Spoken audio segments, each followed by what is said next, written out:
Salam traders, balik lagi sama saya Andi Firmansyah di channel ESG.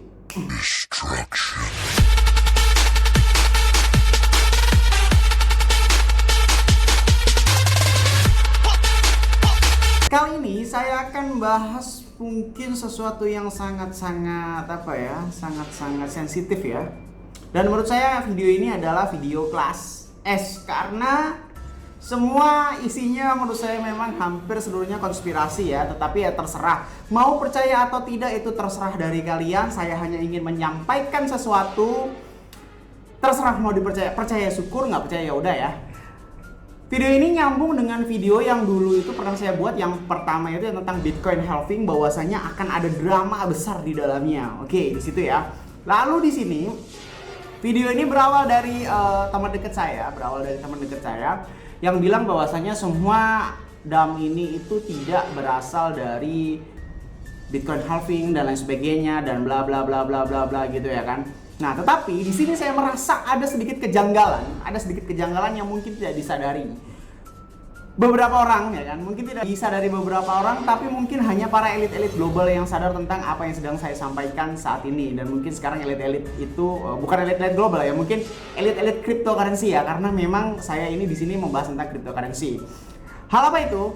Yang pertama, jika kita perhatikan di Indodax ya, ini, di sini sempat terjadi dump yang benar-benar gila di sini ya, di area tanggal 12 kemarin ini tiba-tiba dari harga 115 hingga 120 juta itu terjadi dump parah ya. Dump parah hingga mencapai 90 juta, dan dia mencoba untuk naik, ternyata malah double bottom ya, sampai menuju ke angka 64 juta ya. Di sini 64 juta kalau misalkan di Indodax ya. Kalau memang di TradingView di sini sempat terjadi hingga hampir melewati 4.000 dolar, sekitar 3.900-an ya, 3.974 dolar ya. 4.000 dolar itu udah tembus, di sini terjadi double bottom banget ya di sini. Nah, tetapi pernah nggak sih berpikiran bahwasanya saya begini ya, di video saya sebelumnya itu saya bicara tentang Bitcoin halving itu akan ada drama besar, yang dimana di sini semuanya itu menurut saya itu saling berketerkaitan ya, antara elit global dan lain sebagainya.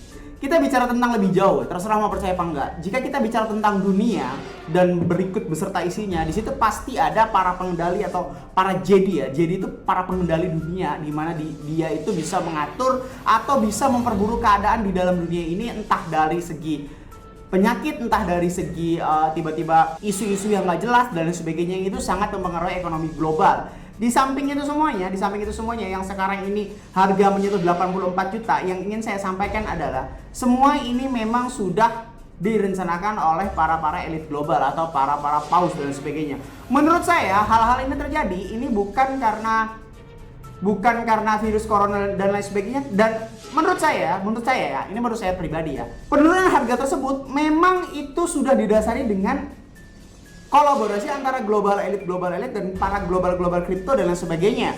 Jadi semua para elit itu bukan hanya global saja ya, bukan elit global saja, bukan hanya elit dunia saja, tapi memang elit dunia itu memang semuanya bekerja sama dengan atas dasar materi. Dan materi ini kan berhubungan dengan cryptocurrency ya. Di sini tuh Bitcoin ini sangat berpengaruh dalam dunia ya, karena bisa kita melihat bahwasanya market cap Bitcoin itu satu harinya itu mencapai triliunan dolar di situ. Nah, menurut saya di sini terjadinya harga dam-dam seperti ini memang itu pengaruh dari Bitcoin halving. Jadi nanti kesimpulan pertama nanti para elit global nih, yang pertama berbicara bahwasanya Bitcoin halving itu sangat berpengaruh. Pada saat halving tersebut terjadi, maka akan tiba-tiba harga itu meloncat tinggi. Tapi yang saya amati yang sebenarnya terjadi adalah dari Bitcoin halving pertama sampai Bitcoin halving sekarang itu, kalau misalnya Bitcoin halving pertama itu kan memang belum terlalu banyak yang tahu ya.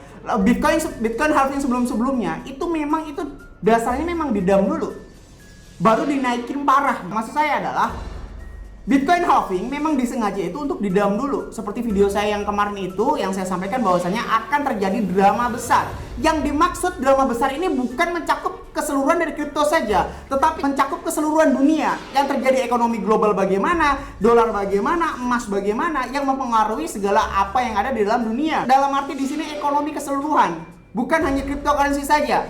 Adanya virus corona, lockdown, dan lain sebagainya, itu memang menurut saya semua memang itu sudah diatur, dan para elit-elit global itu sudah mengetahui hal-hal tersebut, yang dimana kalau misalkan kalian ngelihat garis-garis seperti ini ya, mulai dari yang contoh ya, garis waktu 92 juta ke 100 juta ini, garis-garis shadow seperti ini, garis-garis shadow seperti ini, itu contohnya adalah bukti bahwasanya sebenarnya di sela-sela harga Bitcoin sedang down, entah di market Indodax, Binance, BitMEX, apapun itu marketnya, atau segala market cryptocurrency yang ada di dunia, itu sedang ada pemborongan massal yang tidak diketahui.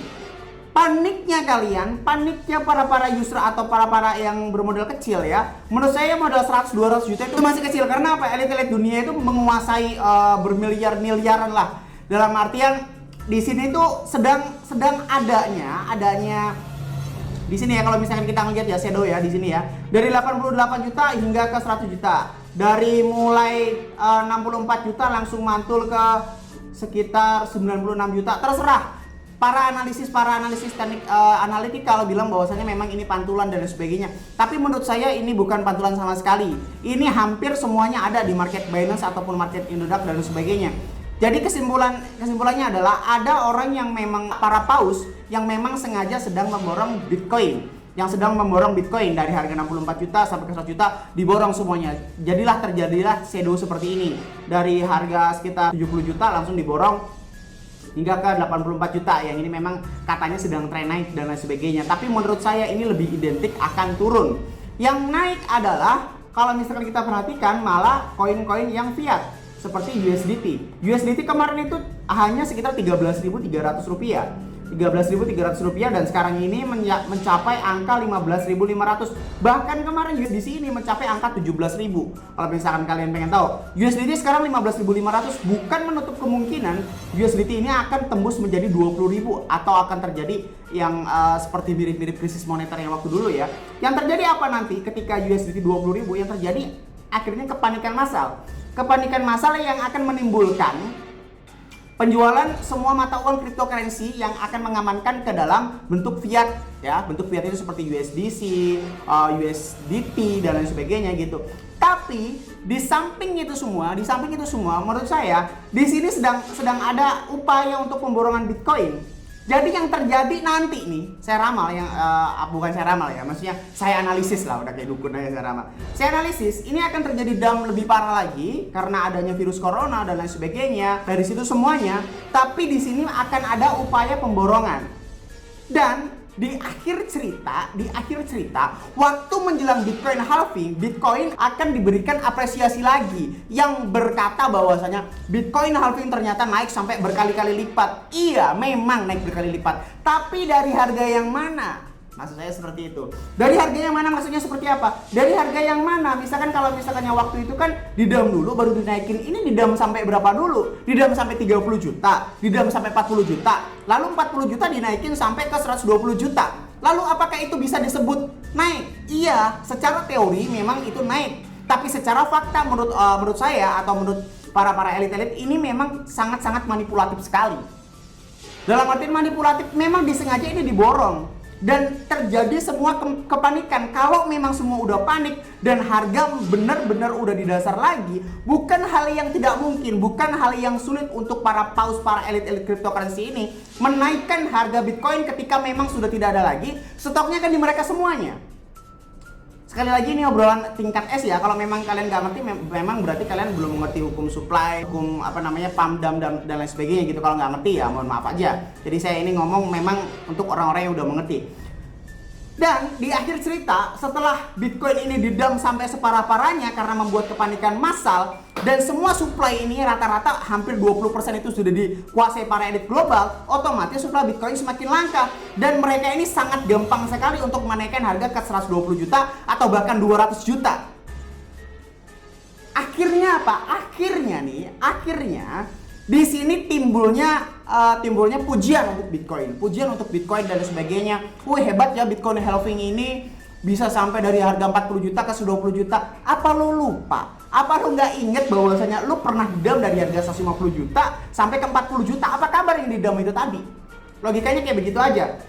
Nah, dari mulai harga 40 juta tadi lah, abis itu langsung ditaikin mungkin sampai 10.000 dolar lagi, atau mungkin bahkan 20.000 dolar, dan di situ akan dipuja-puja lagi, dan itu akan terjadi terus menerus ketika Bitcoin halving terjadi. Semua memang sudah diatur ya, semua memang sudah diatur. Jadi di sini menurut saya kesimpulannya adalah teknik analytical itu memang sangat penting, tapi menurut saya fundamental itu jauh lebih penting ya kalau misalnya ada drama-drama seperti ini. Jadi kita tidak bisa menggunakan teknik analytical support, resisten, dan lain sebagainya. Ini menurut saya salah banget ya kalau misalnya kayak gitu. Jadi bukannya saya meledek para teknik analytical ya. Kalau memang kayak begini, teknik analytical apapun tidak akan bisa dipakai ya. Titik support, titik resisten, MACD, RSI dan sebagainya, itu nggak akan bisa dipakai kalau memang udah berantakan kayak begini, udah nggak akan bisa dipakai. Tapi di sini ya, saya sarankan bahwasanya kalian ini mengikuti alurnya saja. Jangan terlalu maruk dan jangan terlalu berkesimpulan bahwasanya para cukong-cukong itu benar semua kata-katanya. Maksudnya gimana? Bilang kalau misalnya Bitcoin halving itu bakal naik, kita beli borong semuanya, ujung-ujungnya bakal down. Bilang akan down, ya udah nggak usah dipercaya, semuanya ikuti alur apa yang ada. Maksud saya adalah dengan keadaan yang seperti ini sangat penting konsistensi diri, dalam artian tidak usah membayangkan atau berharap profit yang sangat-sangat maksimal pada dasarnya ya kan. Pada dasarnya kalau memang keadaan yang seperti ini satu hari 1% cukup, satu hari 2% cukup, satu hari 3% itu cukup, sangat-sangat cukup. Dan kalau memang fasenya seperti ini menurut saya sudah susah sekali bermain di trading Indodax. Kalau memang keadaannya udah seperti ini, saya bukan promosi atau saya tidak di-endorse oleh market manapun ya. Saya tidak kerjasama oleh market manapun. Tapi saya adalah seorang trader yang bersimpati kepada trader-trader baru. Bagaimana tata cara kita untuk memanajemen keuangan. Di saat sekarang, kalau misalkan kita bermain trading yang biasa seperti aliran jual beli di Indodax, ini menurut saya sangat-sangat salah. Karena ini iramanya sudah tidak bisa ditebak lagi antara support dan resisten mana. Terserah deh, mau bilang saya bego atau kayak gimana, lu aja yang nggak ngerti teknik analitikal dan bla bla bla bla. Terserah mau beranggapan saya seperti apa. Tetapi menurut saya kalau memang udah seperti ini, jangan pernah berharap untuk menghold lama-lama atau bagaimana seperti apa, itu enggak. Lebih baik kita bermain di leverage trading yang bisa. Pada dasarnya misalnya kayak gini, kita ngeborong Bitcoin sebesar 100 juta sampai 200 juta. Padahal kita tidak tahu pastinya apa seperti apa gitu kan. Lebih baik kita mengasah skill, di mana skill kita trading di sini semakin harga fluktuatif di sini makin bisa gitu. Dalam artian kayak gini. Kalau misalnya kita bermain di Indodax, kita hanya menunggu harga naik saja. Tapi kalau misalnya kita di Snapback, harga naik turun kita bisa profit. Tetapi yang paling penting adalah jangan ada rasa greedy, jangan ada rasa serakah. Dimana kalau misalnya kita modal 100 dolar, per hari 10 dolar itu udah lebih dari cukup gitu kan ya. Udah stop profitmu waktu kalian udah mendapatkan 10 hingga 100 dolar per hari, itu udah stop. Besok lagi, jangan pernah bermain terus. Karena apa? Sekarang ini market lagi serem-serem banget. Lagi serem-seremnya itu sekarang ini. Selama saya main Bitcoin ini lagi seremnya sekarang, bener-bener sekarang.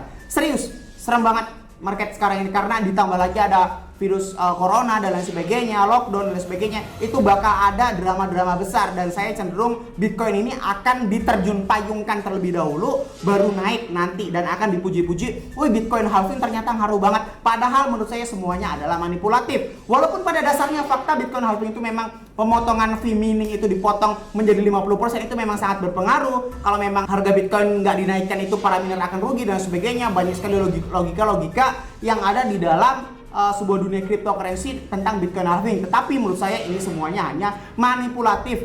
Dan bagi kalian semua para trader baru, jangan pernah terpengaruh apa kata mau Bitcoin halving kayak mau apapun halving lah dan sebagainya. Jangan pernah berharap dengan sesuatu yang seperti itu. Tetaplah pada irama trading, tetaplah pada irama bagaimana kalian mengkonsistenkan profit setiap hari itu, bagaimana cara untuk mempertahankan itu. Bukan seberapa besar kalian profit setiap hari, tetapi seberapa pintar kalian untuk menghindari loss itu tadi.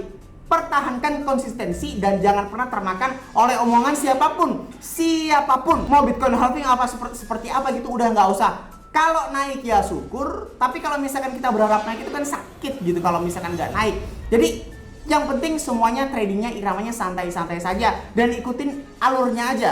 Jangan terlalu berharap udah hold aja Bitcoin nanti naik dan sebagainya, itu menurut saya jangan. Ini bisa saja langsung dimanipulatif, didam kembali bisa-bisa sampai 50 juta atau 40 juta bisa jadi. Karena kalau misalkan kemarin itu kan paling low itu sekitar 48 juta ya tahun kemarin ya. 48 atau sekitar 45 gitu. Jadi ini masih bisa kemungkinan itu untuk didam 50 juta. Menurut saya kayak gitu ya.